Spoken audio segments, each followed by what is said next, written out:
भाभी की सौतन पार्ट 1। माँ, भाई ने इस लड़की से क्यों शादी की? मुझे ये अधीरा बिल्कुल पसंद नहीं है। बेटी अब क्या कर सकते हैं।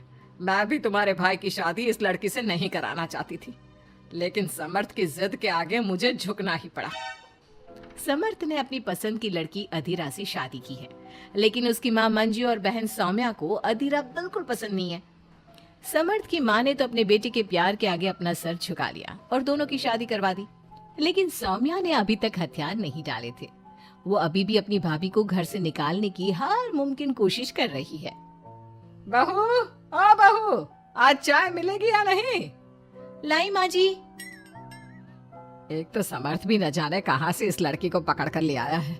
हर काम ऐसे करती है मानो हाथों में मेहंदी लगी हो। लीजिए माँ जी चाय।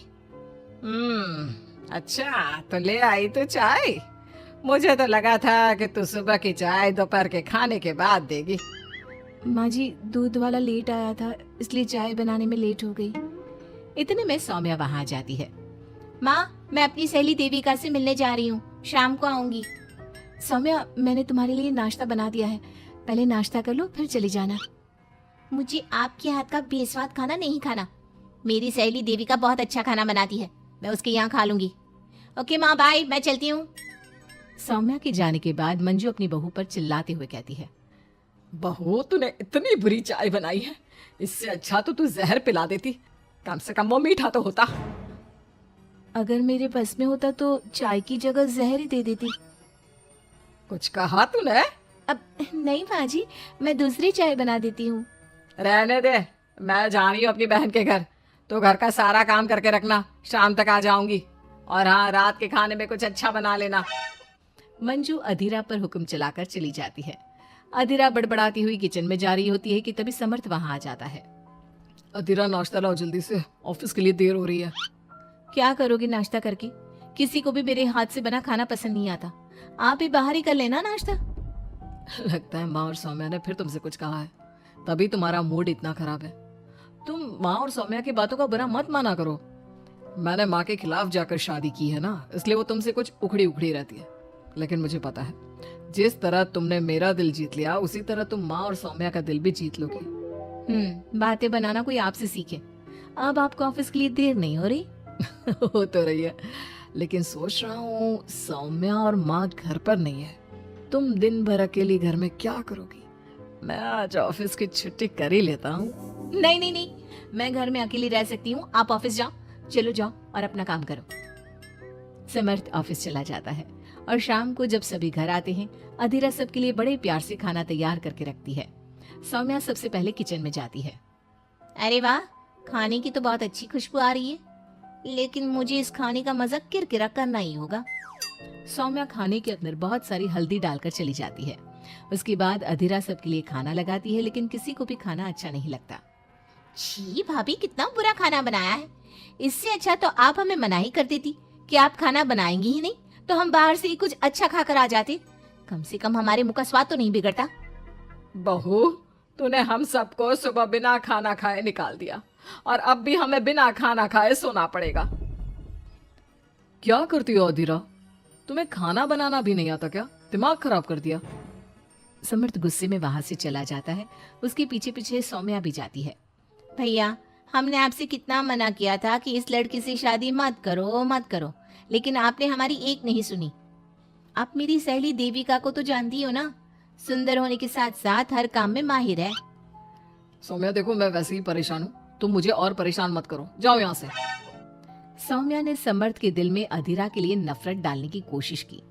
अगली सुबह अधीरा जल्दी सोकर उठी और सबके लिए नाश्ता बना लिया, लेकिन समर्थ बिना कुछ खाए ही ऑफिस के लिए निकल गया। सौम्या भी ये सब नोटिस कर रही थी। उसने देविका को घर पर बुला लिया। देविका, आज भैया बहुत गुस्से में है, आज तुम ऐसा खाना बनाओ कि भैया उस अधीरा की तारीफ करना भूल जाए। सौम्या, तुम ये सब क्या कर रही हो? तुम्हारा भाई शादीशुदा है, वो कभी मुझसे शादी करने के लिए तैयार नहीं होगा। लेकिन तुम तो भाई से पहले से ही प्यार करती थी ना? हाँ करती थी, लेकिन ये उन दिनों की बात है ना। चुप रहो तुम। अगर तुम्हें भैया को पाना है तो तुम्हें वही करना होगा जो मैं कहूंगी। सौम्या ने जैसा जैसा कहा, देविका ने वैसा ही किया। देविका ने बहुत ही स्वादिष्ट खाना बनाया। शाम को सभी लोग इकट्ठा हुए और सबने एक साथ मिलकर खाना खाया। इतना मजेदार खाना खाकर सबने देविका की खूब तारीफ की। समर्थ ने अपनी पत्नी को ताना देते हुए कहा, अधीरा, देविका ने कितना अच्छा खाना बनाया है। तुम्हें देविका से खाना बनाना सीखना चाहिए। अब तो ये रोज की बात हो गई। सौम्या हर बार देविका को अपने घर बुलाती और किसी न किसी बात पर अधीरा को शर्मिंदा करती। सौम्या अपने भाई की बात देविका से कराने लगी।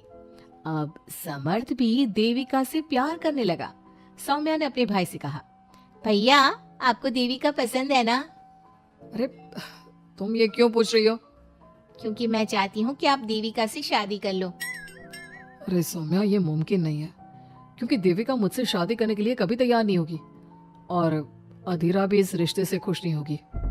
आप देविका की चिंता मत करो, उससे मैं बात कर लूंगी।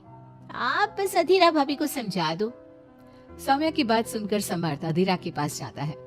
वो उससे अपनी और देविका की शादी की बात करता है। अधीरा, मैं देविका से शादी करना चाहता हूँ। क्या? आप शादी करोगे? लेकिन क्यों? क्योंकि मैं उससे प्यार करता हूँ। प्यार तो आप मुझसे भी करते थे। कल कोई और लड़की पसंद आ जाएगी तो तीसरी शादी कर लोगे? देखो अधीरा, तुम्हें घर में कोई पसंद नहीं करता। तुम्हारी शादी मैंने माँ के खिलाफ जाकर की थी। अब तुम मेरे और देविका के बीच में मत आओ, प्लीज। क्यों बीच में ना हो? मैं ये शादी नहीं होने दूंगी, आप चाहे कुछ भी कहो। अधीरा के लाख विरोध के बावजूद भी सौम्या और मंजू ने समर्थ की शादी देविका से करवा दी। आखिरकार सौम्या अपनी भाभी की सौतन ले ही आई। शादी के बाद देविका ने घर में आते ही घर वालों के साथ कैसा सलूक किया और अधीरा के साथ क्या हुआ, ये सब जानने के लिए इंतजार कीजिए हमारे अगले एपिसोड का।